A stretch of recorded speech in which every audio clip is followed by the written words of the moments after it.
Subscribe कीजिए सत्यप्रकाश रेसू YouTube channel को और बेल आइकॉन को दबाइए हमारे लेटेस्ट वीडियोज़ सबसे पहले देखने के लिए।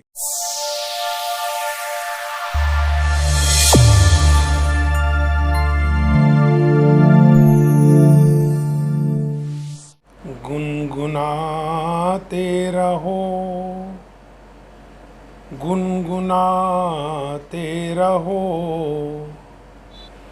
अपनी हर बात की शुरुआत गुनगुनाते रहो। आज का विषय बड़ा ही आकर्षक, सबके जीवन से जुड़ा, सबके मन को मोह लेने वाला बाबा का कमाल। इस हमारे जीवन में अनेकों प्रकार के बाबा आए और उन सभी बाबाओं को हमने अलग अलग तरीके से अपने अपने कमाल दिखाते हुए देखा। उन सभी बाबाओं का कमाल हमारे इस मस्तिष्क पे बैठ गया और जो जीवन उपयोगी बन गया। कुछ बाबाओं के कमाल की बात आज यहाँ पे आए विभिन्न वक्ताओं ने अपने अपने अनुभवों के आधार पे प्रस्तुत करें। और खुशी की बात है कि एक वो बाबा जो हमारे पिता के पिता हैं और हमें अपनी गोद में लेके उचकार के, मिठाई खिला के, बाजार घुमा के, खेतों में ले जाके, बड़ों से मिला के पुरानी परियों की कहानी सुनाते हैं। कभी हमारा हाथ पकड़ के स्कूल ले जाते हैं, कभी हमारी दादी की बनाई हुई चीज़ें हमें खिलाते हैं और कभी स्कूल की किताबों को लाके हमें पढ़ाते हैं। कभी कभी बाबा हमारे साथ जवान बन जाते हैं और खेल के मैदान में हमारे साथ खेलते हैं एक युवा की तरह। खुशी जब होती है जब हम कृष्ण कन्हैया के उस बाबा की बात करते हैं जिसे नंदलाल कहते हैं। नंदलाल की अनेकों कहानियाँ कृष्ण जी से जुड़ी हैं और कृष्ण जी से जुड़ी होने के कारण हम सब लोगों की कहानियाँ अपने बाबा से जुड़ी हैं। बाबा का जो कमाल होता है, प्यार के रूप में, डांट के रूप में, सम्मान के रूप में, आदर्शवाद सिखाने के रूप में, वह अद्भुत होता है। बाबा हमें कभी अपने कंधे पे बैठा के, कभी अपने सिर पे बैठा के, कभी अपनी कमर पे बैठा के घुमाते हैं और मस्त रहते हैं, पसीना निकालते हैं, खुश हो जाते हैं हमारी हंसी को देख के, हमारी प्रसन्नता को देख के। नंदलाल के बारे में कौन नहीं जानते, जिन्होंने कृष्ण कन्हैया को पाला, बड़ा किया, पढ़ना सिखाया, उनके नटखट स्वभाव को जन जन तक पहुंचाया और इसीलिए नंद बाबा कहलाने लगे।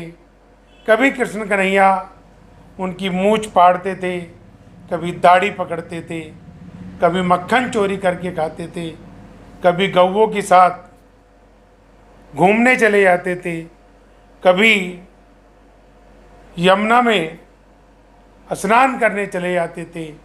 और नंदगांव इसी परंपरा के कारण नंदगांव कहलाने लगा। मुझे एक और बाबा की याद आ रही है, जिसे हम शंकर बाबा कहते हैं, भोले बाबा कहते हैं, मस्त बाबा कहते हैं, जिनको पहाड़ पे रहते हुए, हिमालय में रहते हुए, सांपों की माला पहने हुए, डमरू बजाते हुए, घूमते हुए हम सबने देखा है। और वो सदैव नादिये पे बैठ के घूमते हुए मस्ती से इस दुनिया का कल्याण करते रहे हैं। आज कांवड़ के समय में जितने सम्मान से कांवड़िया भोले बाबा शंकर की कांवड़, कोई केदारनाथ से, कोई हरिद्वार से, कोई गढ़गंगा से, कोई अपने गंतव्य स्थान को ले जाता है। ये बड़ी परंपरा भोले बाबा शंकर के नाम पे चली आ रही है, जिससे धर्म लाभ भी होता है, व्यापार भी होता है, और न जाने कितने गायकों की गायकी, कविता, फिल्मी दुनिया और लेखककार, पत्रकार अपनी अपनी लेखनी से बाबा का, बाबा के भक्तों का, बाबा के भंडारों का व्याख्यान करते हैं। बाबा की माया परंपार है। वे हिमालय पर्वत पे, वे केदारनाथ में, वे बद्रीनाथ में, वे चार धाम में, हरिद्वार में, सब जगह मिलते हैं। लेकिन असली बाबा हमें जब मिलते हैं जब हम अपने इस मस्तिष्क को सकारात्मक सोच के आधार पे जन जन की सेवार्थ लगाते हैं। बाबा सदैव कैलाश पर्वत पे रहे हों, बर्फ़ों में रहे हों, प्लेन में रहे हों, पहाड़ों में रहे हों, उनका एक ही सूत्र रहा, जनमानस का कल्याण हो। और उनकी ससुराल हरिद्वार के कंखल में कही जाती है। उनके ससुर साहब बड़े महाराजा थे। इसी कारण शंकर भगवान बड़े भोले भाले और पार्वती जी से ब्याह जाने के बावजूद भी अपने रूप को कभी उन्होंने परिवर्तित नहीं किया। जिन जिन लोगों ने भोले को अपने मन से याद किया है, उन्होंने उसका कल्याण किया है। और एक वर्तमान के बाबा हैं, वे हैं योगी आदित्यनाथ। ऐसे बाबा जो सबके साथ सबका विकास, सबके विचार से मिलके चलते हैं। हर गरीब का, हर अमीर का, हर पिछड़े का ध्यान रखते हैं। और उनका एक ही उद्देश्य है कि मैं जनमानस का कल्याण करूं। बाबा योगी आदित्यनाथ विभिन्न रूपों में आज जाने लगे हैं।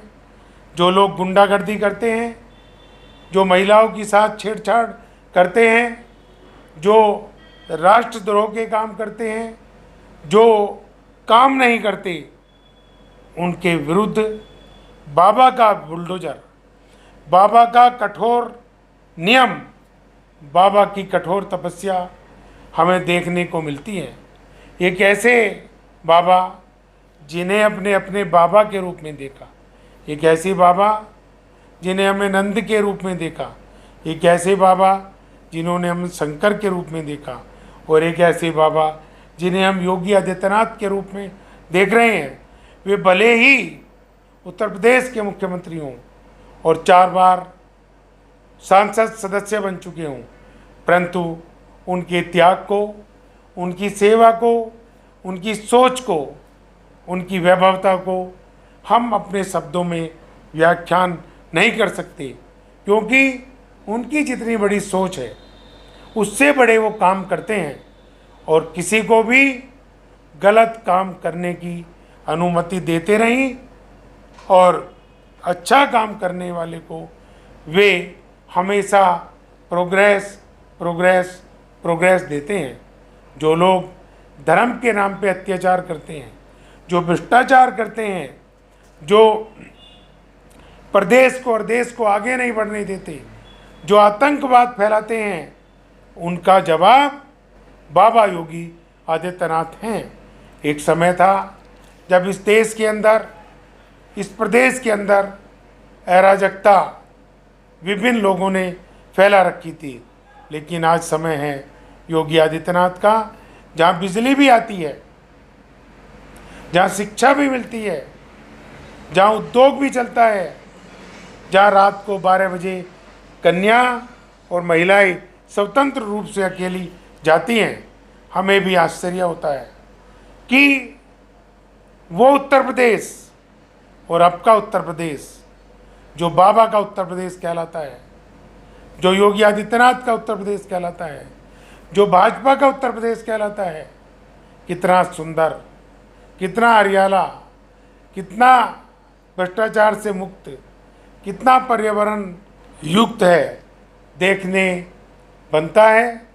बहुत सारी बातें हमें बाबा योगी आदित्यनाथ से सीखने के लिए व्यापार में मिली हैं, समाज में मिली हैं, घर परिवार को चलाने में मिली हैं। जो बाबा सकारात्मक रूप से इस देश के कल्याण में महत्वपूर्ण भूमिका निभाते रहे और निभाते रहेंगे, उनको सदैव सब प्रणाम करते रहेंगे, आदर से सम्मान देते रहेंगे।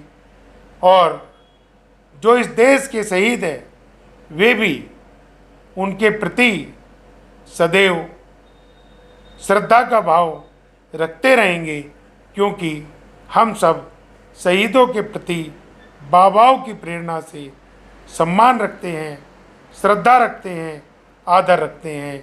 जय हिंद, जय भारत। रेशु एडवर्टाइजर है आपके साथ, चाहे कोई भी करे व्यापार, बस रेशु से ही करे प्रचार।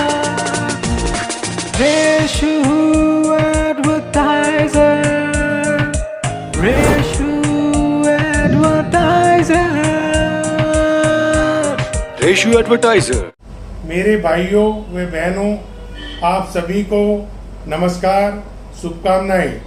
इंफॉर्मेटिव और मोटिवेशनल विचारों के लिए हमारे चैनल को सब्सक्राइब करें, वीडियो को लाइक करें।